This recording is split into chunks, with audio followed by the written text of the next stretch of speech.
Достар, менің арнама қош келдіңіздер. Бүгін сіздерге мен бет күтімі, яғни қалай біз жазда бетті күн ыстықтан қалай қорғанамыз, сол туралы бүгінгі видео. Егер сіздерге қызықты болып жатса, менің арнамнан алыстамай осы видеоның соңына дейін күтіңіздер. Енді мен сондай бір немеспін, бетімді сонша күшті күтемін деп айта алмаймын, бірақ енді кешкілік жуыну, бетті дұрыстап жуу, яғни өзінің мицеллярский вода, дематоник, гель барлығымен жуып шыққаннан кейін жатарда мен крем жағып жатамын. Атомидің, сол атомида тіркелгенмін, атомидің заттарын, өнімдерін пайдаланамын.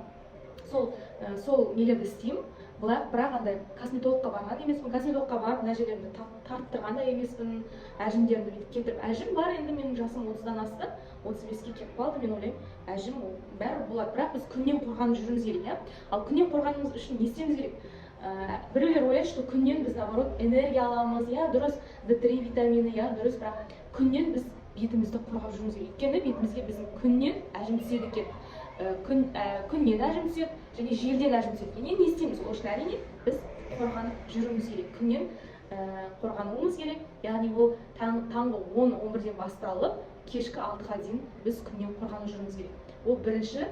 Біз әрине SPF кремдарымызды міндетті түрде тастамай, сөмкемізде алып жүріп, күн қатты ыстық болса, 3-4 сағат сайын жағып тұруымыз керек. Неге қазір сіздерге көрсетемін. Өзімнің SPF-каларым мен осындай мынау Jane Laboratory'дің 45 мл SPF-касы. Қазір мен бетімде жоқ, мен бетімде қазір тональный крем.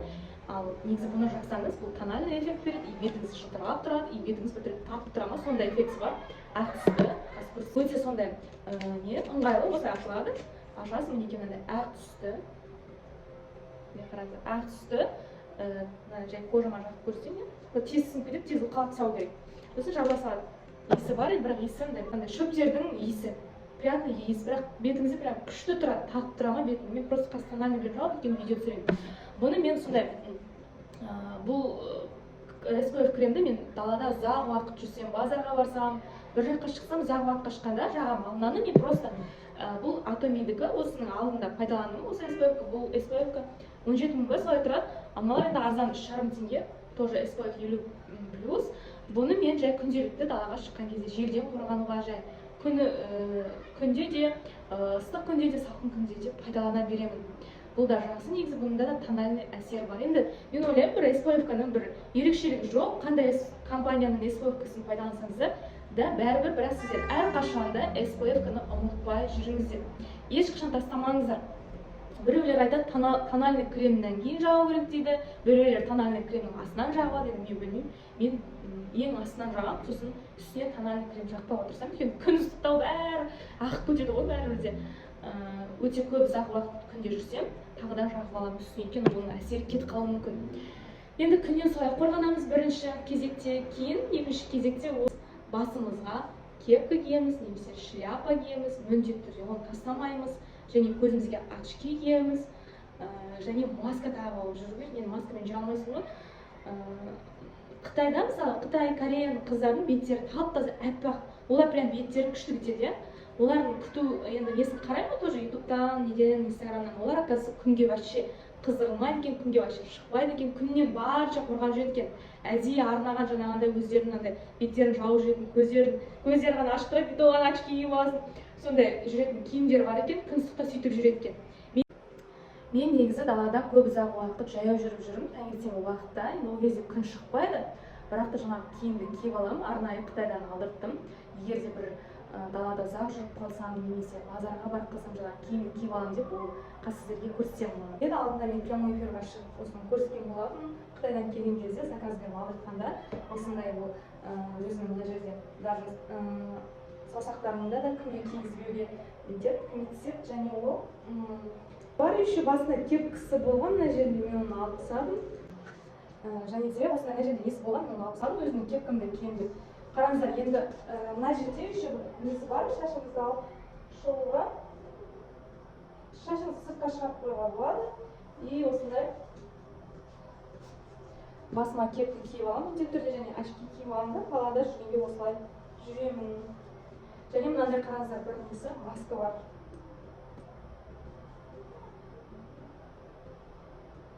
Осылай маскасы бар, енді мен ойлаймын бұны қытайлар әдейі ойлап тапқан, чтобы бетіңіз күнге күймес үшін және шашки тағып аласыз, сонымен бетіңіз күймейді сіздің. Мынаны тағы қоймаймын енді. Көрдіңіздер ме қытайлар қалай күннен қорғанады? Күннен қорғанады. Мынау материал андай ыстық таппайды, салқындатады, холодок сияқты. Наоборот, таңертеңгі уақытта күшті негізі. Таңертеңгі уақытта күн ыстық болмайды ғой, бірақ мен таңертең салқын болады, наоборот, жақсы қайта салқындатып тұрады. Осындай киім киіп күннен біз барынша қорғанып жүрміз керек екен, чтобы бетімізге әжім түспес үшін, бетіміз әдемі болып жүру үшін. Және мен бетіме массаж жасаймын. Көрдіңіздер ме, қытайлар қалай қорғанады, ал біз қазақтар, бізге бәрібір, біз кремді де жақпаймыз, біз кепканы да кимейміз, шляпа дегенді де кимейміз. Бір Аллахқа сыйынып, біз деген жүре береміз. Сосын бетіміз ерте әжім түседі, содан біз тез қартаямыз. Әрине әжім түскен ол енді Аллахтың несі ғой, енді әр әжім түсетінін біз оны тоқтата алмаймыз ғой. Мен ойлаймын, ботокста зиян деп ойлаймын, тағып тастайды, көрініп тұрады мынау әншілерден. Осылай күннен қорғанып жүрейік енді. Келесі енді мен кремдар нелерді айтып болдым.